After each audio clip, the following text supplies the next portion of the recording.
ନୂଆ ration card ଧାରୀଙ୍କ ପାଇଁ ଖୁସି ଖବର। ଏଣିକି ମାସକୁ ମିଳିବ 1000 ଟଙ୍କା।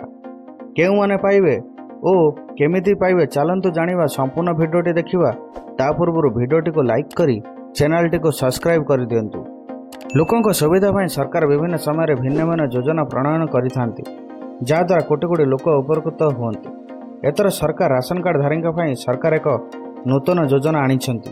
ସରକାର ଏହି ଯୋଜନା ଘୋଷଣା କରିଛନ୍ତି, ଯାହା ଏକ ବଡ଼ ବଡ଼ ବର୍ଗର ଲୋକଙ୍କୁ ଲାଭ ଦେବ। ବିଶେଷ କରି ଏହି ଯୋଜନା ସେହି ପରିବାର ପାଇଁ ସବୁଠାରୁ ଲାଭଦାୟକ ହୋଇପାରନ୍ତି। ଆର୍ଥିକ ଅବସ୍ଥା ଭଲ ନାହିଁ, ଏହି ଯୋଜନା ଅଧୀନରେ ସେହି ପରିବାରଗୁଡ଼ିକୁ ଖାଦ୍ୟଶସ୍ୟ ସହିତ ଟଙ୍କା ମିଳିବ ବୋଲି କହିଛନ୍ତି।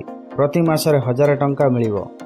ଏହି ଯୋଜନାରେ ଲକ୍ଷ୍ୟ କେବଳ ମାଗଣା ରାସନ ଯୋଗାଇବା ନୁହେଁ, ବରଂ ଗରିବ ଏବଂ ଅସହାୟ ପରିବାରକୁ ଆର୍ଥିକ ସହାୟତା ପ୍ରଦାନ କରିବେ ମଧ୍ୟ। ସେହି ଲୋକମାନଙ୍କୁ ଏହି ଯୋଜନାରେ ଲାଭ ପାଇବେ ଯେଉଁମାନେ କିଛି ନିର୍ଦ୍ଦିଷ୍ଟ ମାନଦଣ୍ଡ ପୂରଣ କରିବେ। ଏହି ଯୋଜନା ଲାଭ ଉଠାଇବା ପାଇଁ ପ୍ରଥମେ ଆପଣ ଜଣେ ରାସନ କାର୍ଡଧାରୀ ହେବା ବାଧ୍ୟତାମୂଳକ। ଆପଣଙ୍କ ବାର୍ଷିକ ଆୟ 2 ଲକ୍ଷ ଟଙ୍କାରୁ କମ୍ ହେବା ଉଚିତ।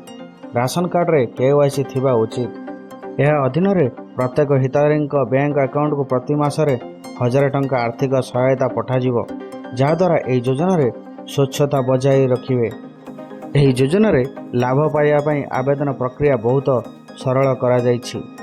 ଜଣଙ୍କ ପାଖରେ ରାସନ କାର୍ଡ, ଆଧାର କାର୍ଡ, ବ୍ୟାଙ୍କ ପାସବୁକ୍ କପି, ଆୟ ପ୍ରମାଣପତ୍ର, ବାସସ୍ଥାନ ପ୍ରମାଣପତ୍ର ଇତ୍ୟାଦି ଥିବା ଆବଶ୍ୟକ। ଆବେଦନ କରିବା ପାଇଁ ଏବଂ ରାଜ୍ୟ ଖାଦ୍ୟ ଏବଂ ନାଗରିକ ଯୋଗାଣ ୱେବସାଇଟ୍ ପରିଦର୍ଶନ କରନ୍ତୁ। ଏହି ଯୋଜନା 2025 ପାଇଁ ଆବେଦନ ଲିଙ୍କ ଉପରେ କ୍ଲିକ୍ କରନ୍ତୁ। ରାସନ କାର୍ଡ ନମ୍ବର ଏବଂ ଅନ୍ୟାନ୍ୟ ବିବରଣୀ ପୂରଣ କରନ୍ତୁ।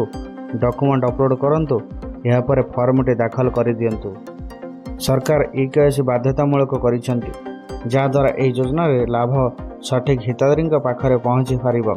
ବିବରଣୀ ଅନୁଯାୟୀ ଏହି ଯୋଜନାରେ 1 ଜୁନ୍ 2025ରୁ ଆରମ୍ଭ ହେବ ବୋଲି ଘୋଷଣା କରିଛନ୍ତି ସରକାର।